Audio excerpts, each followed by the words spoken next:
that not one of us wants to be a failure. We don't go looking for failure. We don't plan for failure. It's not an option. We train our children that failure is not an option. It may very well be the case that as parents who are listening today and involved today, you might could think to a time when one of your children wanted to quit something and you said, "No, we don't quit. You started it, you're going to finish it." Or maybe you can think of other times when your children were devastated because things just didn't work. They failed. And you say, "Okay, so what? But you didn't plan for it. We're not failures. You messed up."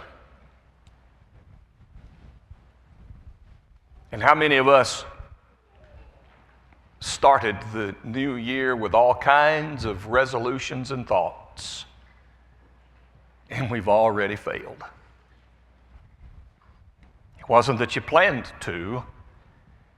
It's not that we were trying to. It's the fact that it happened. But failure is not an option. Sometimes we use the word option and we mean an opportunity to choose from things that are available without considering the outcome of them.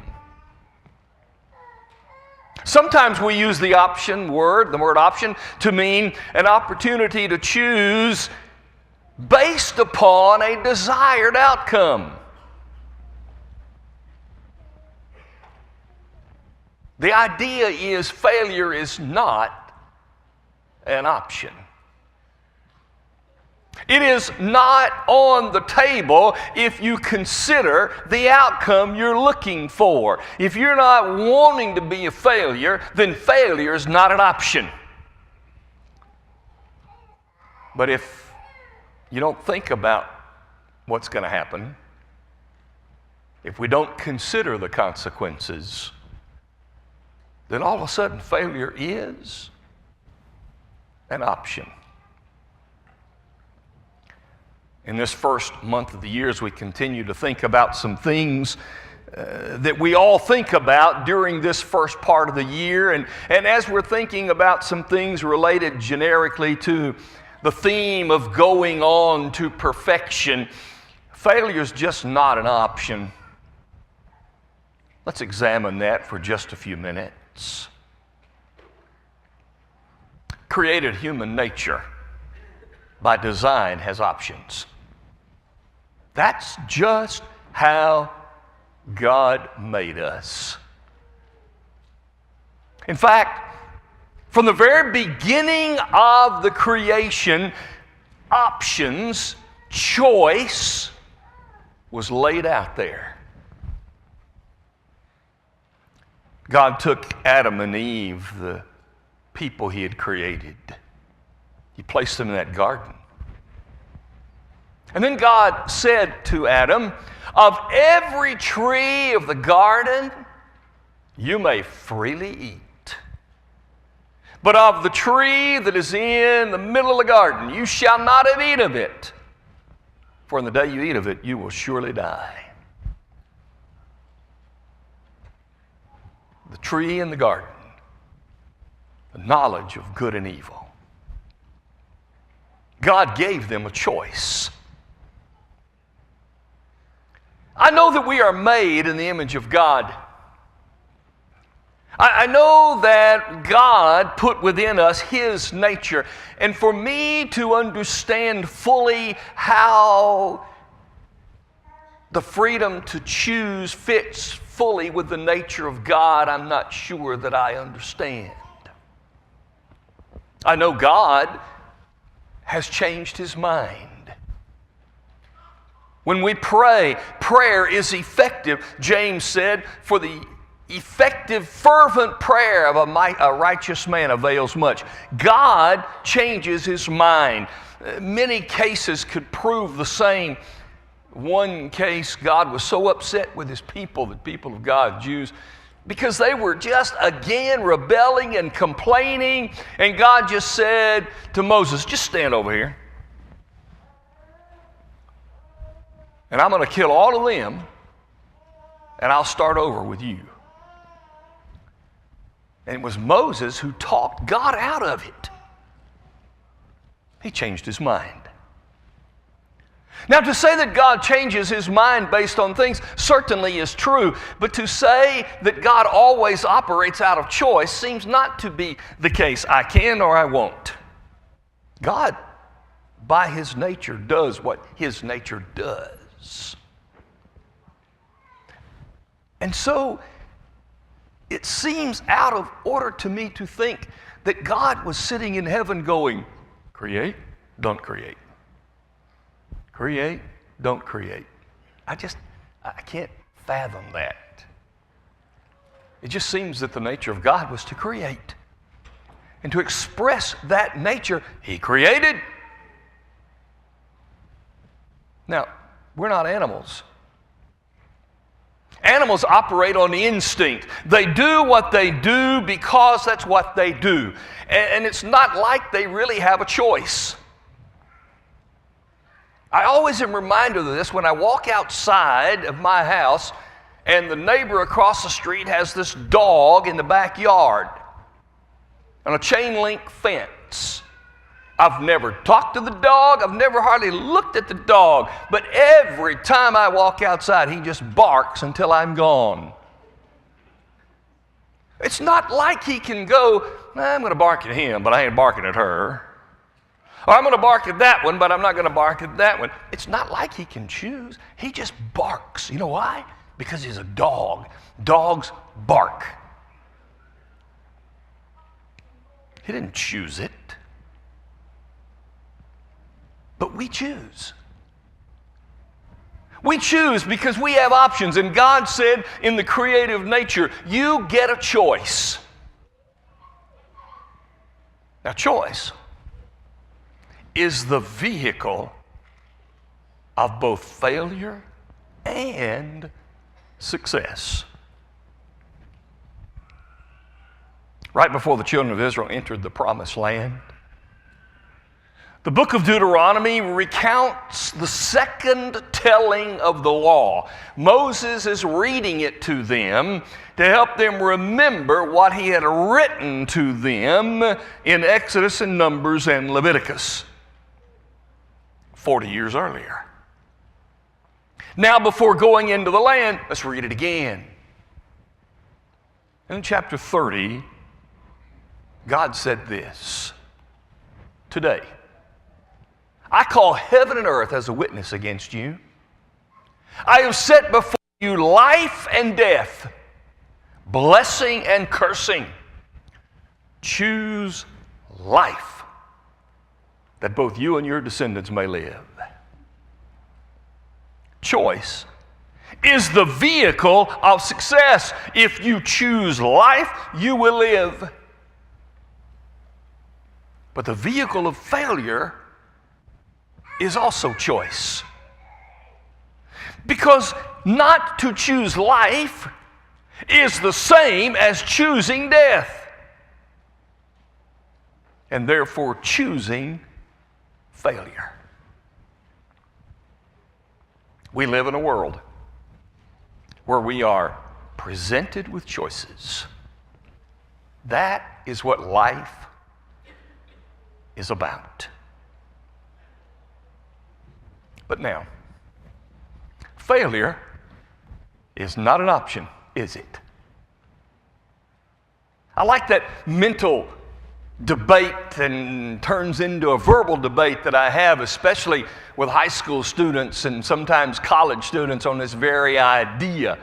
And the idea is to say, did they have a choice? Did they have an option? No, they didn't have an option. Well, yeah, they did have an option. Wait a minute. Is it a real option? Is failure an option? Yeah. It's an option if you don't think about the outcomes. But is it a real option? No. If you're thinking about the outcome and what you're expecting, failure is not a real option. You don't want to fail. I don't want to fail. And you don't want to choose that option if you think about the outcomes. If you think about the outcomes, you don't want to fail. To think about the outcome of the idea of choosing. You don't want to fail. You don't want to fail if you want the approval of God. Then you don't want to fail. Matthew 16, man came to Jesus and said, I have a son. And he is constantly, because of epileptic fits, he's throwing himself into a fire, into the water. And I took him to your disciples, and they could not heal him. And Jesus turned to his disciples, and he said, you faithless and perverse generation, how long will I bear with you? They failed. And because they failed, God was not pleased with, Jesus was not pleased with them. Isn't that sad? Listen, I don't want to fail if I want to be pleasing to the Lord. I don't want to fail if I want to have a good reputation. In the passage read for us in Luke 14, the passage there is a passage that says, what about the man who said, I'm going to build a tower? And he starts to building, and he gets toward the end, and he says, wait a minute, I don't have enough to finish. The text says, everybody will mock him. I don't want to fail. If I don't want to get a bad reputation, I don't want to fail. Therefore, I need to consider the outcome of my choices so that I can keep from failing and having a bad reputation. Jesus also said, recorded in Luke 17, here's another reason that the outcome helps determine whether you fail or not. Do you want to fail? Well, no. Okay, you don't want to fail if you want to be trusted. Jesus says to his disciples, if you have been unfaithful in unrighteous mammon, how will you be given that which is true? And if you cannot be faithful over that which is another's, who will give you that which is your own? How many times have we experienced the fact that we break trust with someone and then we have to try to earn it back? How many times? It's tough to get back trust that has been lost. Therefore, I need to consider that I don't want to fail so that I don't break trust with somebody. But the saddest part of all of that is recorded by David in Psalm 51, 1 and 2. If you consider the outcome of guilt, then I need to consider better the choices I make. Because living with guilt is terrible. After David sinned with Bathsheba, he wrote the 51st Psalm. When confronted by the prophet Nathan, and he was able to realize, okay, I'm the guy. Look what I have done. And he wrote this psalm He said, according to your loving kindness, blot out my transgression. My sin is ever before me. He failed. And the biggest problem was he had to walk around with the guilt.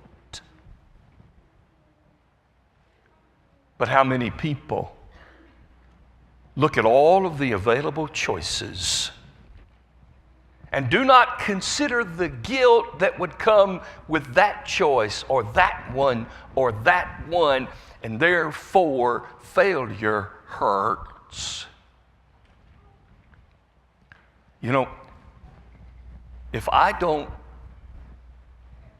want to be trusted and appreciated by the Lord, and if I want to be appreciated by people, and if I don't want to live with guilt, then failure is not an option. So, it's not an option, but we do. Well, turn to the text in Luke 14 for just a minute. And notice what we learn from this text that will help us narrow the window of failure. What can I do to make it less likely that I will in fact be a failure? It's not an option. I'm not choosing it. It's going to happen, but I want to do whatever I can to make the failure window as small as I can possibly make it. What can I do? Look what he says starting in verse 26. If anyone comes to me and does not hate his father, his mother, his wife, his children, brothers and sisters, yes, in his own life also, he cannot be my disciple. I can narrow the window of possible failure when I check what my real priorities are in my life. Here's what Jesus said. There can be nothing that has a higher priority in your life than me. Jesus said, you better make sure that I'm the number one priority. And if Jesus is the number one priority, then guess what? There are a lot of choices that I'm not going to make because the window is much narrower, because I have my priorities in order. Look at verse 27. And whoever does not bear his cross and come after me, he cannot be my disciple. To narrow the window of failure, I have to be ready to make a tough choice and a tough decision. If I crumble under the weight of a tough decision, the window of failure gets larger. If I'm always looking for the easy way out, the window to failure is wider. Jesus said, you be ready to make a tough choice. How do you do it? Go ahead and take on the cross. Bear your burden. It's a tough thing to do, so just do it. And when tough choices arrive, you'll be able to make a tough choice that happens to be a good choice, narrowing the window of failure. Number 3. In the text read from verses 28 through 32, we find this man who is building the tower, and in building the tower, he doesn't have enough to finish it. We also find a man who's going to war, and in going to war, he is thinking, I'm going to have this many that I can use to fight. And then he gets to the battle and finds out, whoops, I don't have enough. Jesus then says, here's what you do. You plan not to fail. We all know the statement. A failure to plan is a plan to fail. Do you have a plan? Do we have plans how to be better? Do you have a plan for spiritual growth this year? Likely, in some way, great or small, detailed or less detailed, every one of us went through the mental gymnastic of planning something for the new year to be better. That's just what we do. It's sort of built into us. But you planned. Even if the failure happens, you still planned.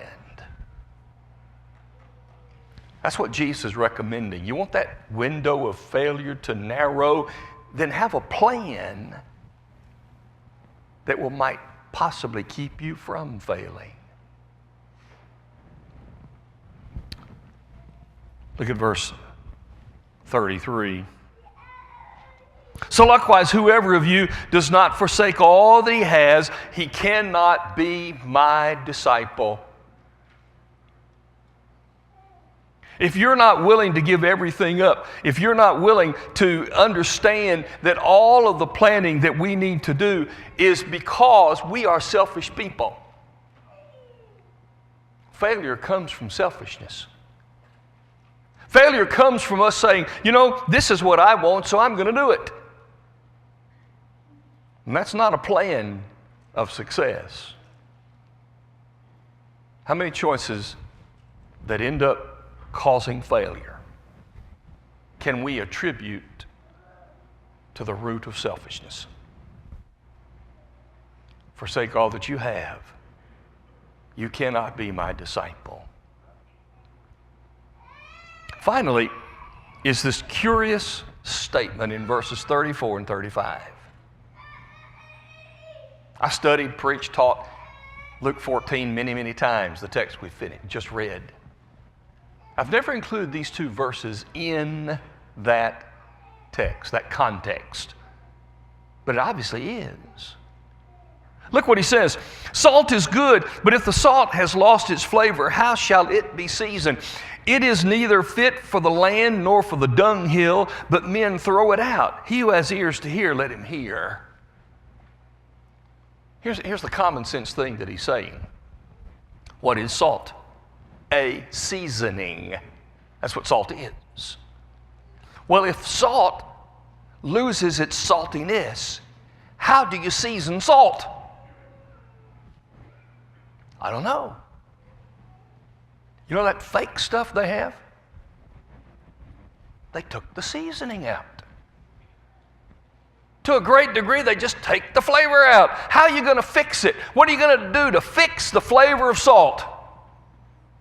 Nothing. You throw it out. And they walk on it. What's he saying? How does this fit contextually? How difficult is it to stop failure once failure begins?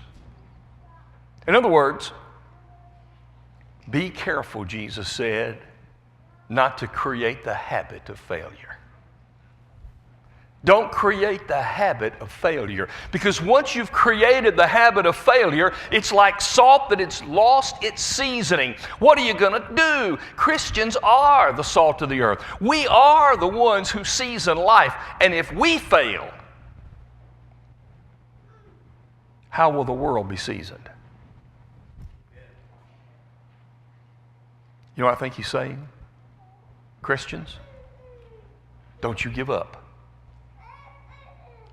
Don't you give up. Don't you quit even in the midst of failure, because you are the season of the world. And if the world sees you quit, what can they hope to do? That leads well to the thoughts that I want us to have tonight, if you're able to get out. We might even say this: I'll be here. Just tune in. If there's nobody here, I'll talk to you on the computer. And we'll talk about, okay, the rest of this verse. Get up, don't quit, don't stop, don't give up. What do we do then? David failed. How did he get up? How did he overcome the failure? Today, Jesus overcame for us all that causes failure. He got rid of the sin that produces the guilt. Now all we have to do is to say, Lord, I take you on as my sacrifice. You made the eternal sacrifice. My guilt is gone. And now I take you on because you in baptism remove my sin. The blood of Jesus washes me clean and I can start over. And for Christians who fail, yes, we do. Get right with the Lord while you can. Today, we offer this opportunity. If any need to respond, meet our shepherds at the front, if you will. Let's stand together.